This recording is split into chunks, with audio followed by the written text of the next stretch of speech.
Yan, yung 564 na yan, ito yung Admiral tributes, inopen sa publiko kung saan ay pwede kang sumampa sa barko at pwede mo makita ng malapitan mismo, no, itong warship na to ng Russia. So, Yan mga utol, no? Para malaman natin kung ano ang kapasidad nitong Russian Warship 564, tiningnan ko yan sa Wikipedia, no? Yan yung Russian Destroyer Admiral Tributes. Yan yung patawag nila doon sa 564 na yun. Admiral Tributes is a Project 115 large anti-submarine ship of Russian Navy known in the West as Udaloy class destroyer. The ship is named after Admiral Vladimir Filipovich Tributes. Ang hirap talaga basahin ng mga pangalan nila. The ship launched in 1983. Admiral Tributes serves in the Russian Pacific Fleet. And has taken part in operation alongside the naval forces of other nations like China, India, and Japan. Mga karunungan, kaalaman, teorya, kasaysayan, hiwaga at mga bagong tuklas. Alamin natin, alamin natin. Habang patuloy ang paglala ng tensyon sa South China Sea, partikular sa West Philippine Sea, mga utol, dahil sa ginagawang pambubuli at pangaharas ng China, partikular din dito sa atin sa Pilipinas. Eto mga utol, bigla ang may dumaong sa Pilipinas. Ayan, naku po, Russian warship nasa Pilipinas na. Ito'y mula kay Kuya Bok TV. Pakisubscribe siya. Pakilike na rin yung video. Ano nga ba ang ginagawa ng mga Russian warships na ito dito sa Pilipinas? Okay, syempre alamin natin ang detalye tungkol dito mga utol.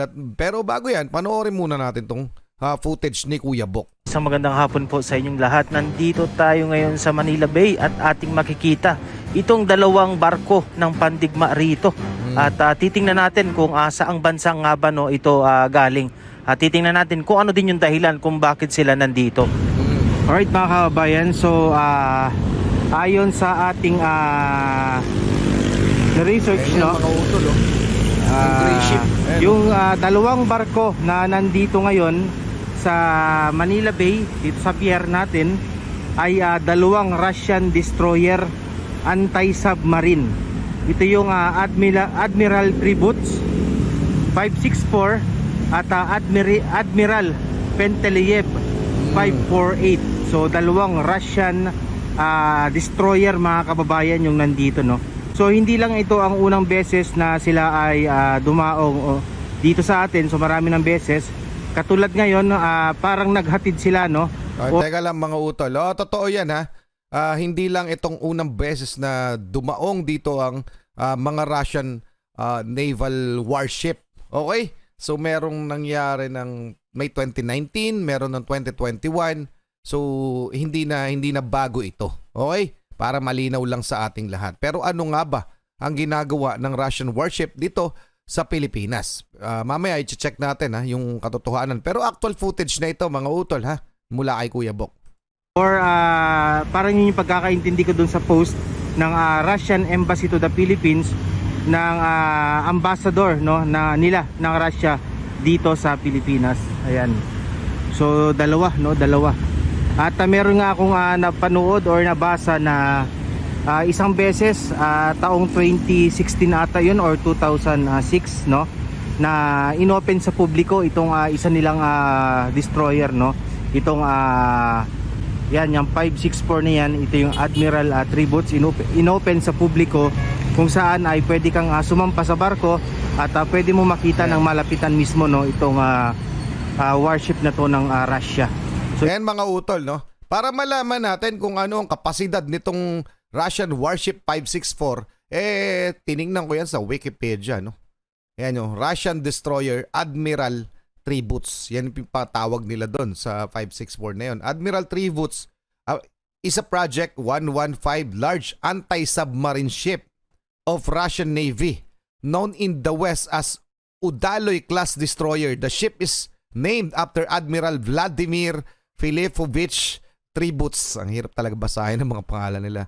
The ship launched in 1983. Admiral Tributes serves in the Russian Pacific Fleet and has taken part in operation alongside the naval forces of other nations like China, India, and Japan, and as part of peacekeeping force in the Middle East between 1992 and 1993. So ano nga ba ang mga kakayahan o armaments nitong Admiral Tributes na ito, mga utol? To combat submarines. Puta, to combat submarines no?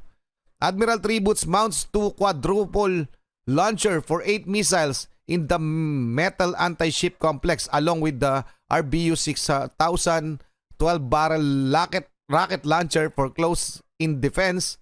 The ship is also equipped with 2 quadruple 553mm CH torpedo tubes. Hindi ko na maintindihan yung mga termino no. Torpedo tubes, basta yun na yun. A hangar aft accommodates 2 Kamov K-27 helicopters for anti-submarine warfare. Protection from aircraft was provided with 8 Kanshal missile mounted to vertical launcher supplemented by 100mm AK DP guns. So sa madalit sabi, well capacitated itong combat submarine, combat itong Navy warship nila. Okay mga utol, yan po yung 564 na dumaong dito sa Pilipinas. Ayan mga utol, yun yung dalawa na yan. Okay, tuloy na muna natin tong kay Kuya Bok. So isa to sa mga pinakamalalakas na warship ng Russia, no, mga kababayan. Kaya pero middle class lang mga utol. At sinabi din nga ng ambassador na pagpapalakas din to ng pagkakaibigan sa pagitan ng Russia at ng Pilipinas pagdating sa military at iba pang issue. Ano po mga kababayan? Alright? So dalawang Russian warship yung makikita natin dito. Ayan, no? Pero mas tingnan natin kung malalapitan pa natin ng mas malapit. Babasahin ko na lang sa inyo yung pinakang dahilan kung bakit na nandito, no, itong dalawang warship or destroyer ng Russia, no. Nakita ko yan sa post nila nung Russian Embassy to the Philippines. So English to, no, at yun, bahala na pong kayo ang umintindi. Okay. On December 11, 2023, a detachment of military vessels of the Pacific Fleet of Russian Navy, including the large anti-submarine ship Admiral Tributes and the large anti-submarine ship Admiral Penteliib, visited the port of Manila. Kaya lang mga utol, puntahan na lang natin yung mismong Facebook page ng Russian Embassy. Okay, ito rin yun mga utol, yung binabasa ni Kuya Bok. Okay, so babasahin natin kasi natatakpan niya yata no. On December 11, 2023, so December 11 lamang ito a detachment of military vessels in the Pacific Fleet of the Russian Navy, including the large anti-submarine ship Admiral Tributes, yun yung 564, and the large anti-submarine ship Admiral Pantelev, visited the port of Manila. So legit na legit, mula yan sa Russian Embassy in the Philippines mismo. A solemn ceremony of welcoming the Ambassador of Russian Federation to the Republic of the Philippines, H.E. Marat Pavlov, was held on board of the ship Admiral Tributes. The head of the diplomatic mission was greeted by Captain of the First Rank A.V. Antsiferov and a group of senior officers. In his welcoming speech, the ambassador noted that the traditionally friendly relations between Russia and the Philippines stressed the readiness of leadership of the Russian Federation to actively develop multifaceted bilateral cooperation in various fields, including military, which will contribute to strengthening security in the Indo-Pacific region. So ito na yung yung mga pictures na pinost nila. Ayan mga utol. So nasa Manila talaga itong warship ng Russia. Okay mga utol. So pagpapalawak rin na ito ng ating mga pakikipagkaibigan sa kanila.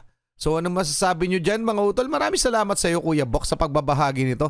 Maraming salamat rin sa inyo mga utol. So ito rin pa yung isa pa sa mga Twitter post Russian Navy frigates, Admiral Tributes and Admiral Pantelev dock in Manila. So ito yung mula sa Asia MTI. Their latest stop in a long-distance Asia-Pacific voyage. So talagang may kinalaman rin sila dito sa sa nangyayari sa Indo-Pacific. Kumbaga nakikialam din sila. Kumbaga gusto rin nila siguro ng peace and stability kasi alam nila ang mangyayari kung ano man. Pero paki-comment ang inyong opinion mga utol. So, maraming salamat kay Kuya Bok. Maraming salamat sa inyo. Muli ako sa Target Achilles and we have the Real Star Pride Production. Okay, nagpapasalamat sa walang sawa niyong pagsuporta. Kayo mag-iingat, keep safe, God bless. At saludo po sa inyo lahat. Maraming salamat.